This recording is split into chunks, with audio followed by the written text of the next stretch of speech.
Tuning কৰা বুলি কয় এইটো।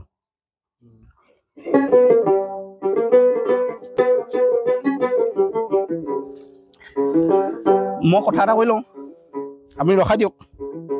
এই ফুলটো লুকুৱাইছোঁ মই। বহু বছৰ টেঙানীলৈ অহা নাছিলোঁ, নিমন্ত্ৰণো ৰক্ষা কৰিব পৰা নাছিলোঁ। আজি আহিলোঁ আমাৰ খগেন দাৰ ঘৰলৈ, আৰু খগেন দা হ'ল অতীজৰ ঘিলাধাৰী চকধৰা পৰিয়ালটো। টেঙানীলৈ অহা বহুত বছৰ হৈ গ'ল। কিয় আহিলে টেঙানীলৈ? আমি টেঙানীলৈ আহিলোঁ মাটিৰ অভাৱত। মাটি নোহোৱাৰ কাৰণে মাটি ওখ চাপৰি বিচাৰি বিচাৰি আহোঁতে টেঙানী পালেহি। কেতিয়া কথা এইটো? এইটো প্ৰায় 77ৰ কথা। 77। কেনেকুৱা পৰিস্থিতিত আহিলে, কিয় আহিব লগা হ'ল? আপোনাৰ গীত আছে? আমি সেই কথাবোৰ আমি গীতৰ জৰিয়তে জনাওঁ। এই গীতেৰে আপোনালোকলৈ জনাম বুলি ভাবিছোঁ। মানে আমি টেঙানীৰ কথা বহুত শুনিছোঁ, বহু আন্দোলন হৈছে, কিন্তু আমি গীতেৰে আগত শুনা নাই। আজি টেঙানীৰ কথা আমি গীতেৰে শুনিম।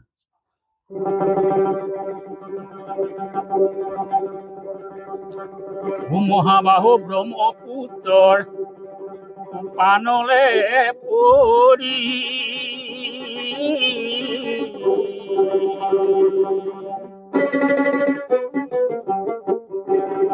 ঘৰ বাৰী যাব সৰ্বহাৰা আহোঁ টেঙানীলৈ বুলি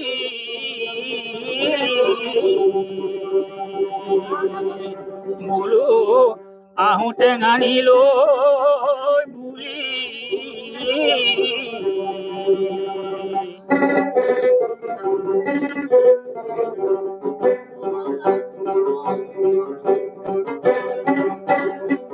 চাই যোৱা যদি বন্ধু টেঙানীলৈ যাবা, গছে মানুহে জীয়াই থকা দেখিবলৈ পাবা। বন্ধু টেঙানীলৈ যাবা, শুনা হেৰা বন্ধু শুনা বান্ধৱীহঁত, টেঙানী যে আমাৰ গাঁও। হাবি গুচি গাঁও হ'ল, তামোল কাকিনি হ'ল, টোকাৰী গীতেৰে জনাওঁ। চৰকাৰক আমি টোকাৰী গীতেৰে জনাওঁ।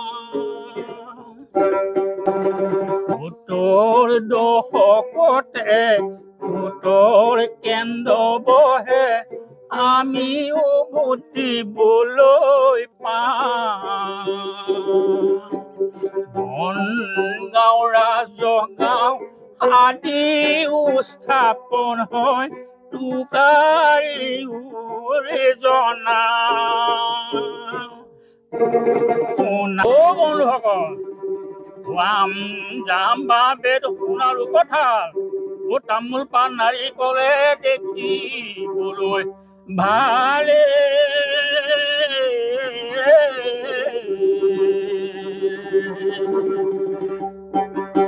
সঁচাই যোৱা যদি বন্ধু টেঙানীলৈ যাবা, গছে মানুহে জীয়াই থকা দেখিবলৈ পাবা। সঁচাই যোৱা যদি বন্ধু টেঙানীলৈ যাবা, গছে মানুহে জীয়াই থকা দেখিবলৈ পাবা।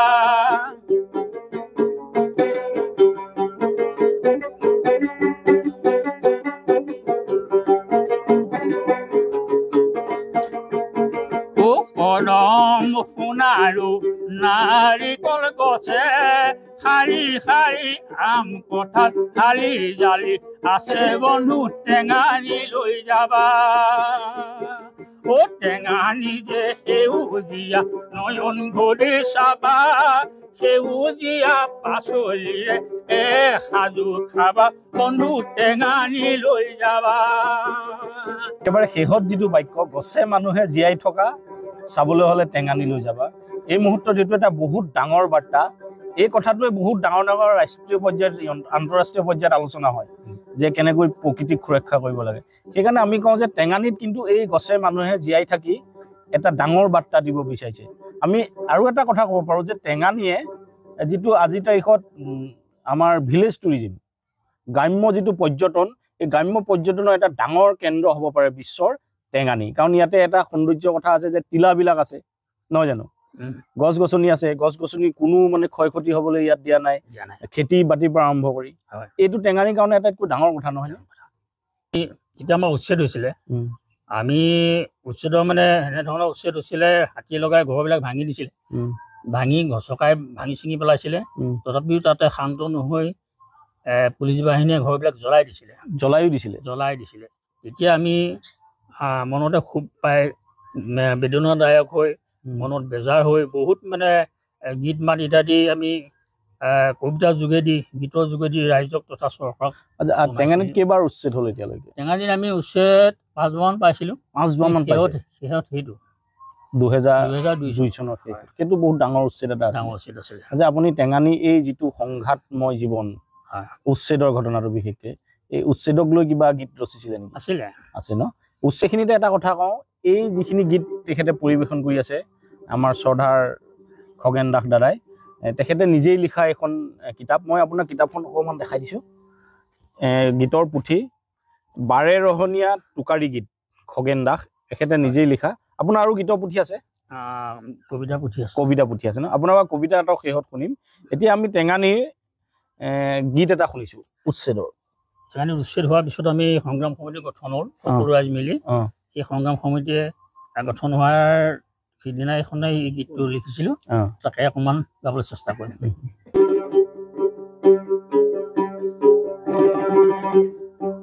আমি টেঙানীবাসী সবে ভাই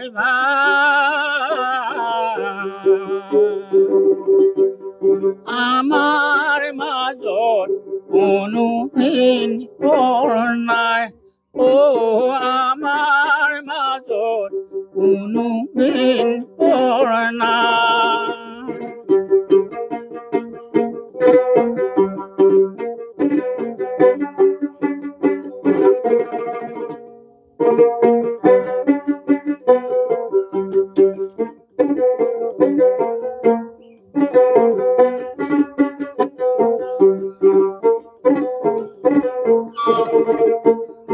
আমি সবে কৃষিজীৱী, কৃষিতে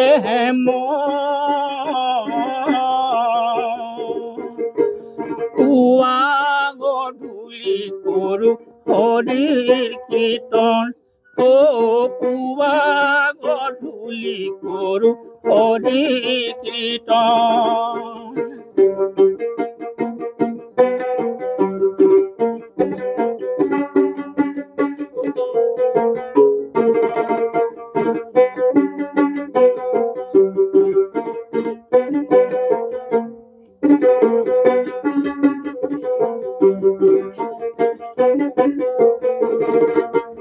জাতি উপজাতি আমি সবে মিলি স্থায়ী সংস্থাপনৰ বাবে হলো সংগ্ৰামী, স্থায়ী সংস্থাপনৰ বাবে হলো সংগ্ৰামী। বন্ধুসকল, বুকিহঁতৰ টেঙানী আমি ডেকা গাভৰু মৰিবলৈ নকৰো ভয়। বুকুত ৰেচ ঢালি টেঙানী ভূমিক কৰিব লাগিবই জয়ে।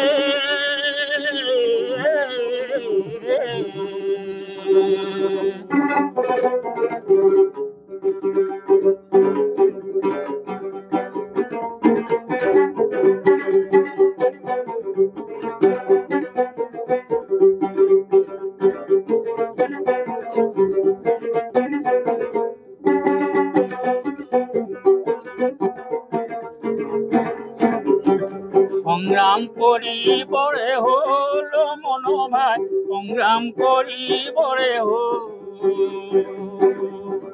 টেঙানীবাসীয়ে সংগ্ৰাম নকৰিলে ৰিপুজি হবৰে হ'ল মনোভাই, ৰিপুজি হবৰে হ'ল মনোভাই। সংগ্ৰাম কৰিবৰে হ'ল মনোভাই, সংগ্ৰাম কৰিবৰে হ'ল।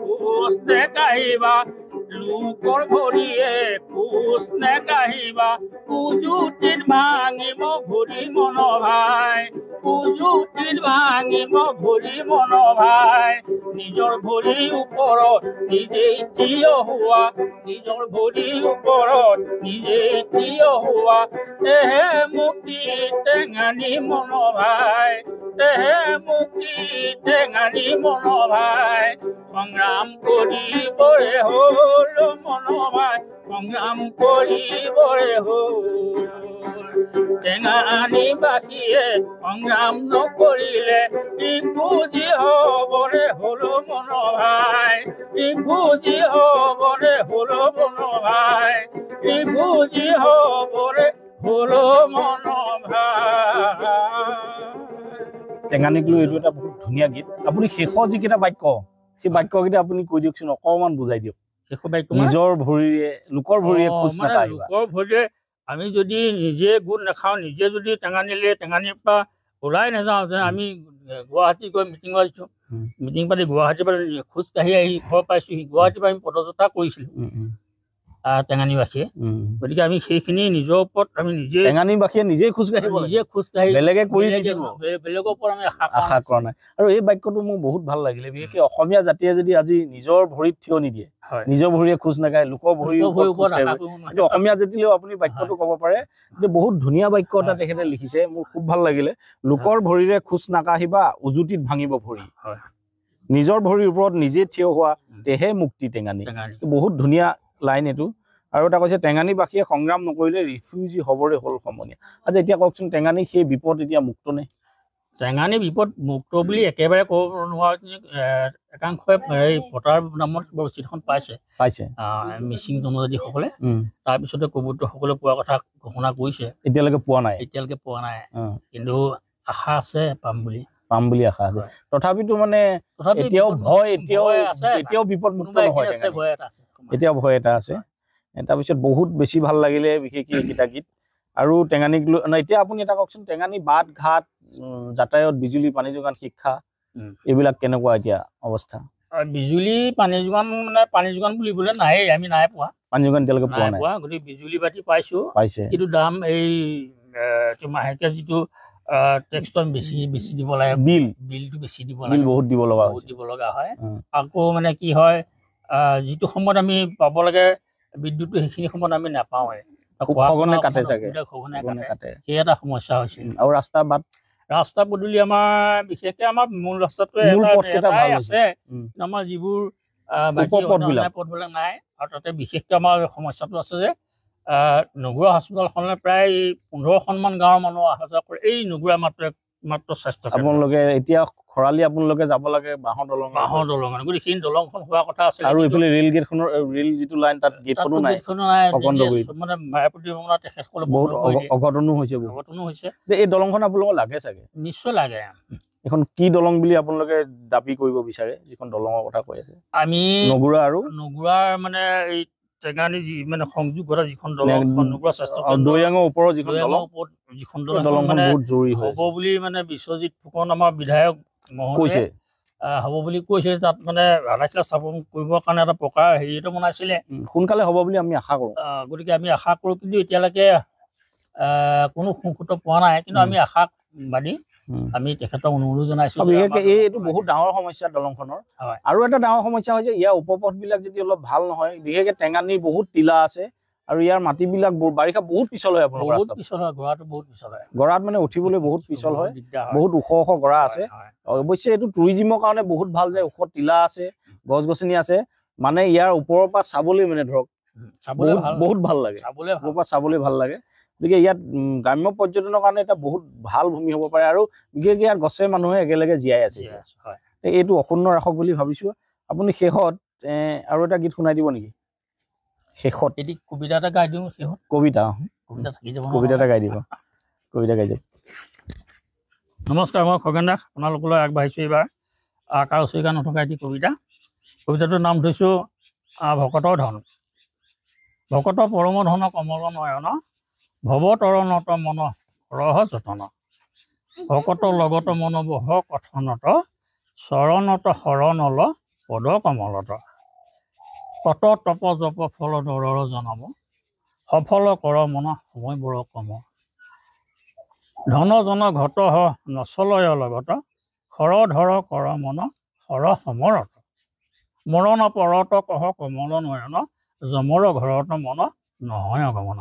ধন্যবাদ। ধুনীয়া, এইটো বহুত ভাল লাগিলে। আকাৰ ইকাৰ নথকাকে এটা কবিতা। শংকৰদেৱে লিখিছিল কৰতল কমল। এইটো হ'ল আপোনাৰ ভকত পৰম ধন কমল নয়ন। এইটো কবিতা শুনি বহুত ভাল লাগিলে। শেষত টেঙানীক লৈ আৰু এটা গীত আছে আপোনাৰ, ভাল গীত। এই গীতটোৱে আমি সামৰোঁ, যিটো য'ত সংগ্ৰাম, য'ত সংঘাত, য'ত বেদনা সকলো মিহলি হৈ আছে। এটা গীত শুনিব বিচাৰিছোঁ।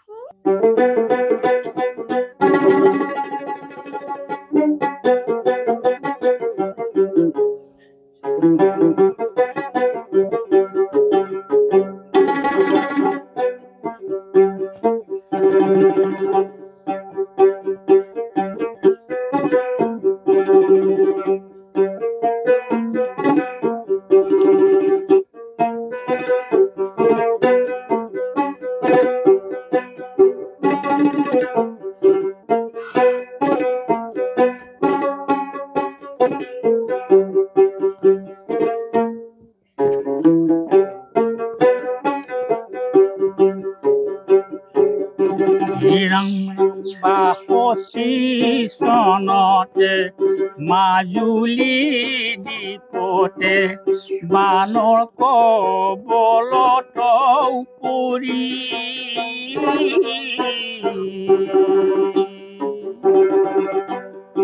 ওখ ঠাই বিচাৰি পালোহি টেঙানী লৈছিলো ঘৰ বাৰী কৰি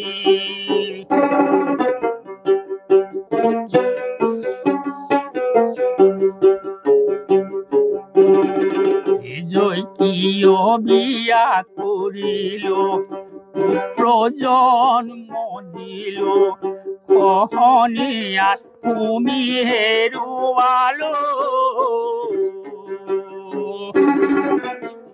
টেঙানীলৈ আহিলো ঘৰ বাৰী কৰিলো এবেশৰ বহাৰা ভুলো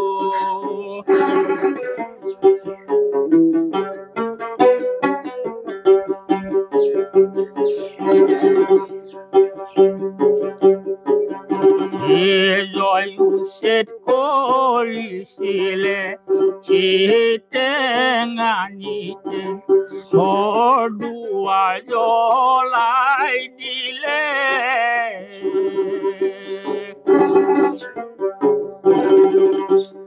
গৰ্ভৱতী মহিলাই গছৰে তলতে এটি শিশু জন্ম দিলে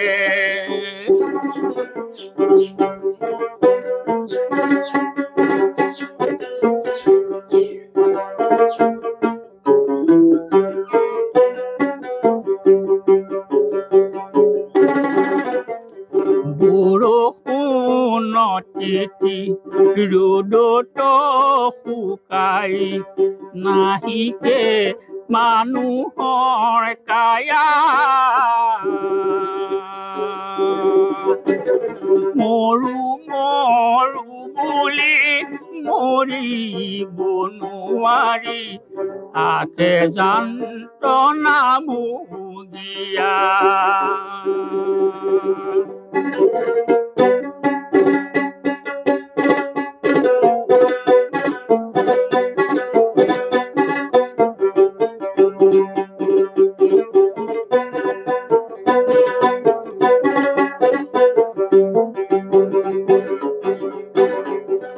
বাষষ্ঠি চনতে মাজুলী দ্বীপতে বানৰ কবলত পৰি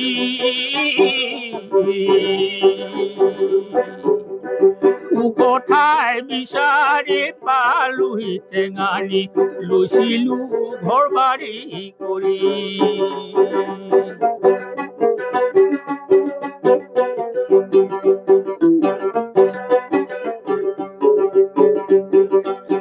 গাঁৱে গাঁৱে আমি গাঁও সভা পাতি হলো আমি সংগ্ৰামী দিলো প্ৰতিশ্ৰুতি বুকুৰে তেজালি জীয়াই তুলিম টেঙানি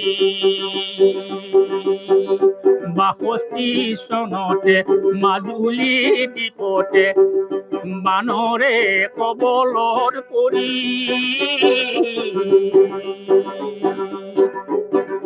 ওখ ঠাই বিচাৰি পালোহি টেঙানি লৈছিলো ঘৰ বাৰী কৰি ওখ ঠাই বিচাৰি পালোহি টেঙানি লৈছিলো ঘৰ বাৰী কৰি